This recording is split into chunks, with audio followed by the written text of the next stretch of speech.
1952년 10월 6일 오후 7시 15분. 시기가 너무 안 좋아요. 아무것도 안 보이고 빗소리 때문에 저기도 너무 어렵습니다. 오후 7시 15분이면 10월이니까 이미 해는 떨어진 거죠. 네. 자, 그렇게 팽팽한 긴장감이 흐르는 백마고지. 그런데 이때 돌격! 백마고지 전투의 시작을 알리는 우렁찬 목소리가 들립니다. 저기다! 돌격 신호에 맞춰 중국군은 백마고지를 향해 맹렬하게 돌진하죠. 와, 근데 엄청 많아. 3개 사단으로 구성된 중국군 389군이 백마고지를 기습 공격한 겁니다. 반면 고지를 지키는 국군은 오직 9사단 1개의 사단뿐이었습니다. 수적 우세를 무기로 중국군은 고지를 향해 맹렬하게 돌진하죠. 게다가 이 389군은요, 중국군 사이에서도 잘 싸우기로 소문난 부대였습니다.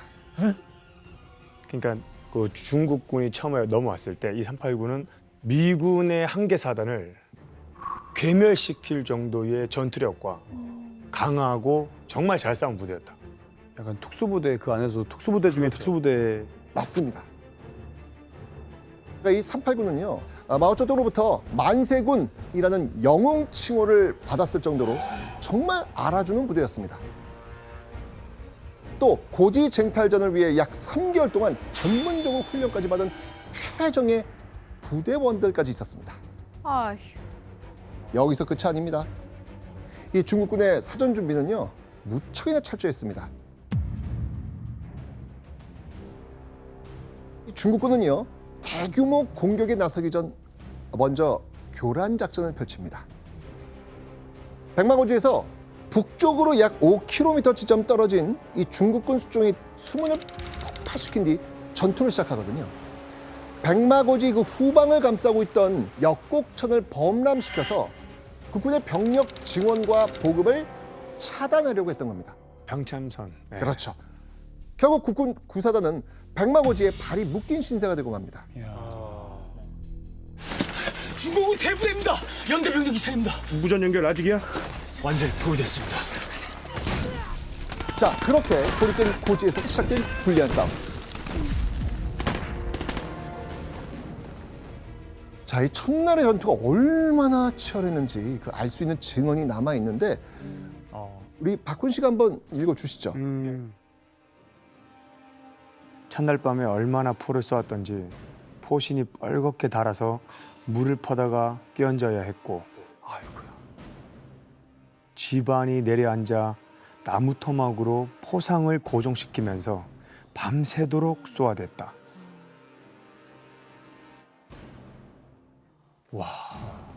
이거 어떤 상황인 것 같아요, 지금? 포나 이제 총을 많이 쏘면 그 쇠가 빨갛게 될 정도로 그 연사를 계속해야 되는 그 정도로 총알이 모자랄 정도로 계속 쏜 거예요. 하루 종일 전쟁을 치열하게 했다는 거잖아요. 아비규환입니다, 정말로. 그렇게 쉴 새 없이 몰아치는 이 중국군 공세에 불안감은 커져가는 상황.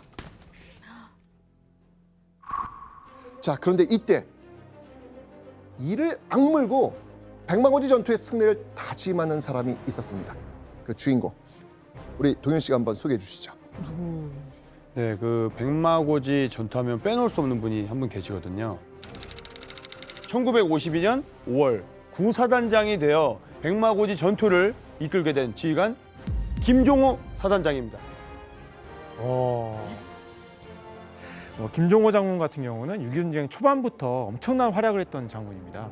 특히 6.25 초반에 춘천 전투에서 여기를 성공적으로 방어를 하면서 북한군의 작전 계획 자체를 무력화시킨 인물이었기도 하고요. 너무 중요한 데였죠. 네.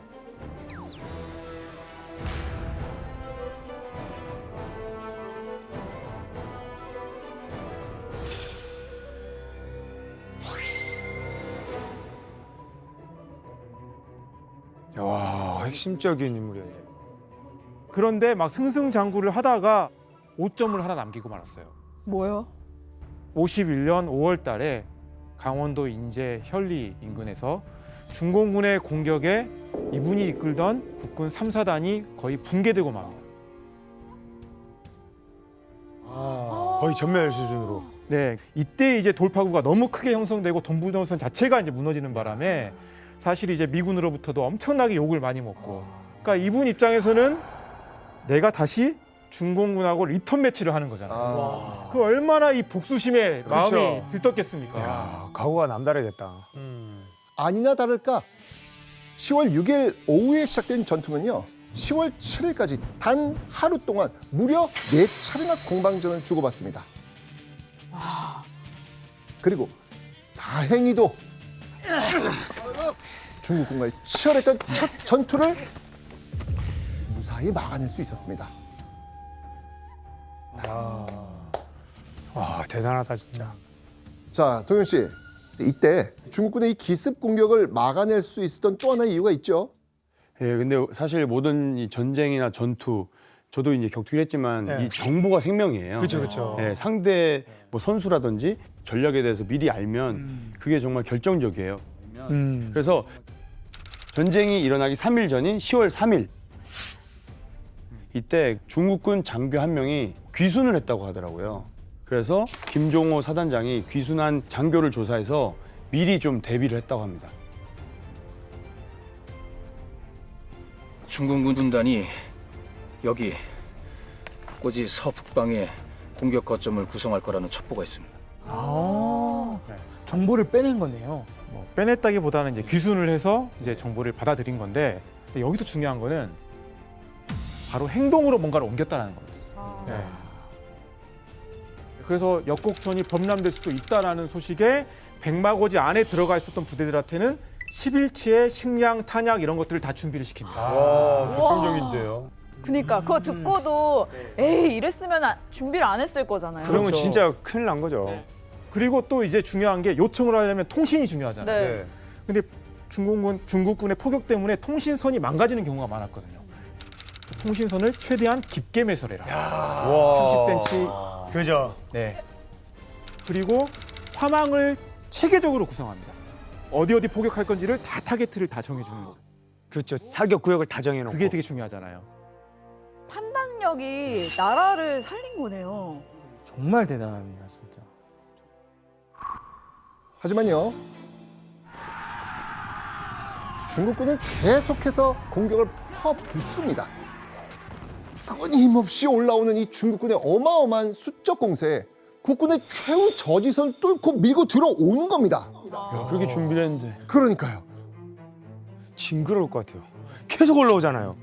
그러니까요. 자, 이게 정말 위급한 상황이잖아요. 이때 국군은 급박하게 무전기를 들고 비장의 카드를 꺼내 듭니다. 바로 진내 사격. 진짜 사격. 자, 박군 씨, 진내 사격이 무엇인지 아시죠? 사실 이게 정말 위급 상황에 하는 거고 또 방어 전술 중에 하나인데 내가 지금 우리 진지가 거의 포위되기 직전이고 정말 급박한 상황이거든요. 그러니까 우리 진영에 포격을 가는 거예요. 머리 위로 포탄을 떨어뜨려줘. 네. 울며 겨자 먹기라 해야 되나? 이렇게 아니면 정말 전멸 당하는데 조금이라도 우리가 덜 피해받기 위해서 어쩔 수 없는 상황에 쓰는 방어 형태인 거죠.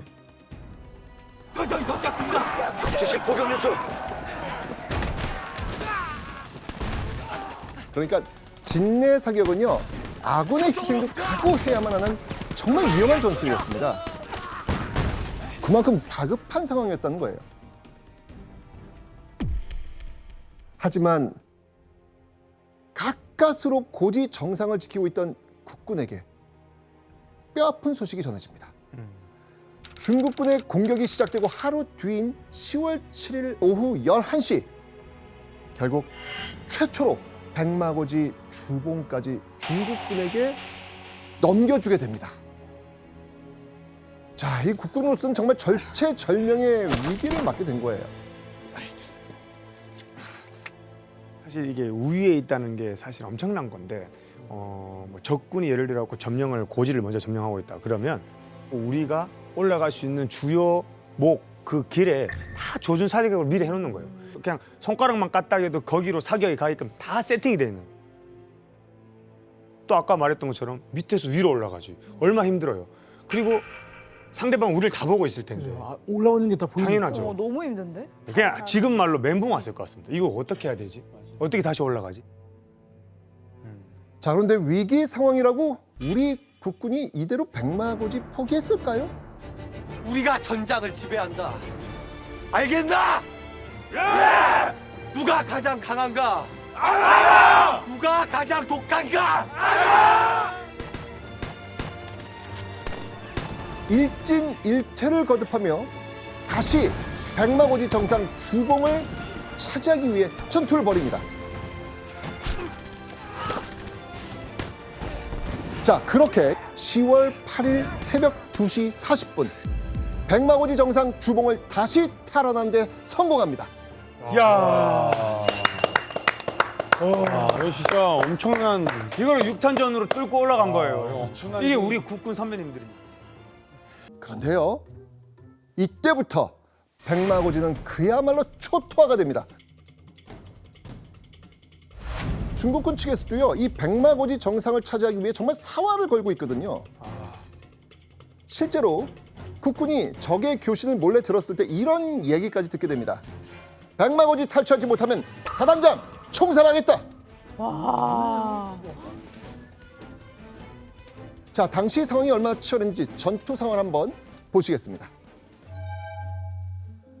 10월 7일 23시 중국군 점령, 10월 8일 새벽이죠. 네. 2시 40분 국군 재탈환. 6시간 뒤인 오전 8시 10분경 다시 중국군 백마고지 주봉을 차지하게 됩니다. 와. 서너 시간마다 계속. 이렇게 왔다 갔다 하는 게 좀 많이 지칠 것 같아요.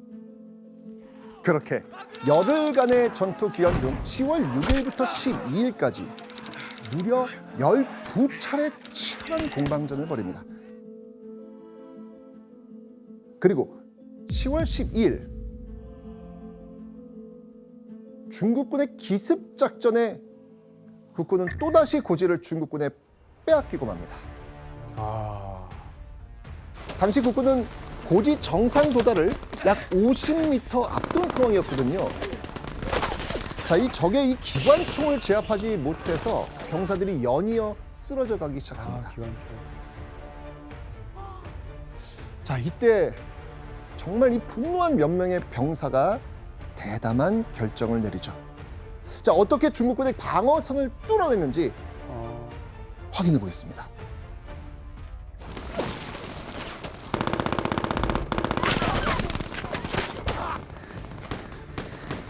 여길 못 들으면 진입이 안 돼. 그냥 일제히 돌격합시다. 다 죽어, 다 죽어. 적탄 준비! 저거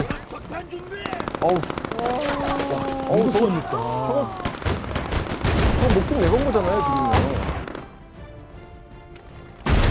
아, 6탄전이에요. 오. 영상 보니까 이 상황 아시겠죠, 지금? 네. 중국군이 난사하듯 쏘아대는 이 거친 포격에 도저히 전선을 돌파할 수 없게 되니까 몇 명의 군인들이 폭탄을 등에 쥐고 직접 적의 진지에 뛰어든 겁니다. 목숨을 바쳐 전쟁의 판도를 뒤바꾼 주인공은 당시 소대장이었던 강승우 소위와 오규봉, 안용권 병장이었습니다.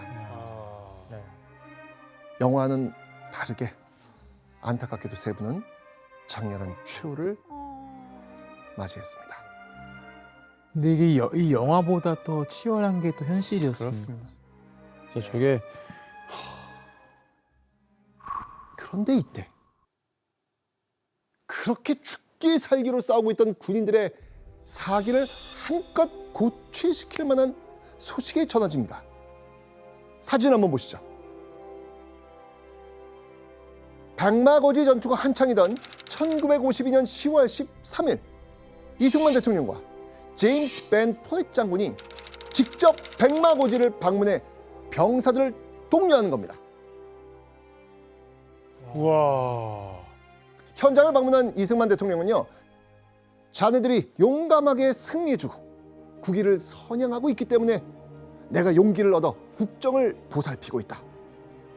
한 나라의 대통령이 이 위험한 전투 현장을 직접 찾아 병사들을 격려할 만큼 이 백마고지 전투가 온 국민의 공통 관심사가 된 겁니다. 이 미군 사령관 제임스 벤 플리츠 장군도요, 한국군 구사단이 이렇게 잘 싸울 줄은 몰랐다 그렇죠. 네. 라고 하면서 백마고지에서의 선전을 응원했죠. 야, 실제로 6.25 전쟁에서 국군이 단독으로 수행한 전투 중에 국내 및 해외 언론의 관심을 굉장히 많이 받았던 전투로 이 백마고지 전투가 아주 유명합니다. 맞습니다.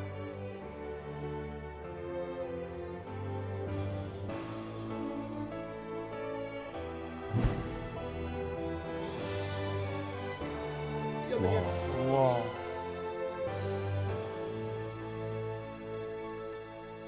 자, 이제 백마고지 전투는요, 단순히 한 뼘의 땅을 더 차지하기 위해 벌이는 전투가 아니었습니다. 대한민국 국군의 자존심이 걸린 전투였던 겁니다. 그런데 그럼에도 불구하고 이 백마고지 전투는 한 치 앞도 예측할 수가 없었습니다.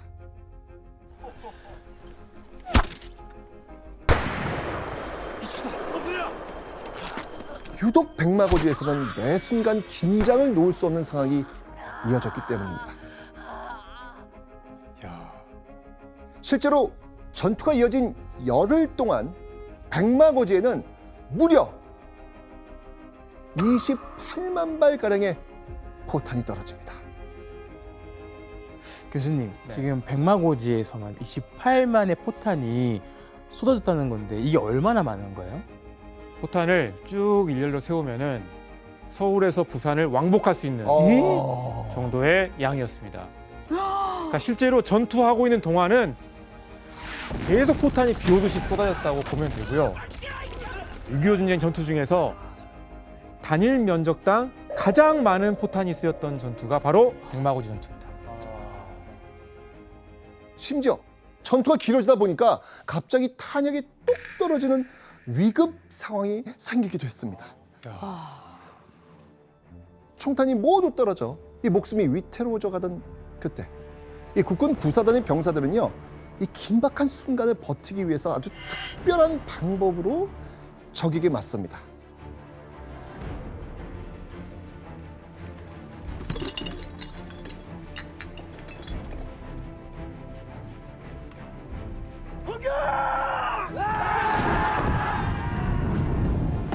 이 먹던 음료수병을 화염병으로 바꾼 거예요.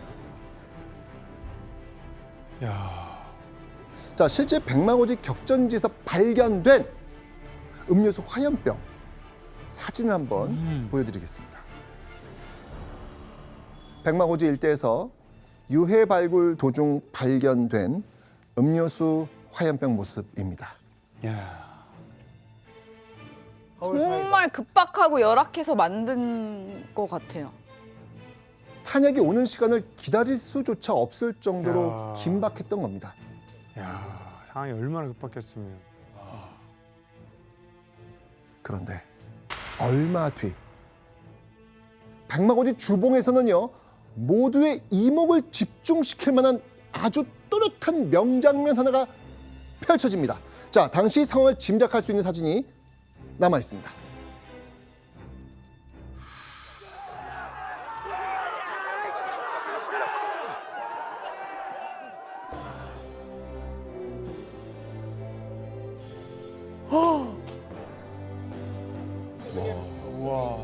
사진 속에 보이는 이들은 바로 우리 국군의 모습입니다. 그리고 가운데에 서 있는 병사의 총에 꽂힌 거 뭔지 아시겠죠? 태극기 달렸어. 태극기. 바로 태극기. 국군이 끝내 백마고지 주봉에 태극기를 꽂은 겁니다. 야, 와. 오래된 흑백 사진이라 흐릿하지만 태극기와 함께 하늘 위로 만세하고 있는 이 참전 용사의 포즈에서 기계가 느껴집니다. 기운 자체가 달라요. 예. 열흘 동안 무려 7번이나 주인이 바뀌었던 백마고지 정상은 1952년 10월 15일 고지 탈환을 끝으로 완전히 국군이 사수한 겁니다.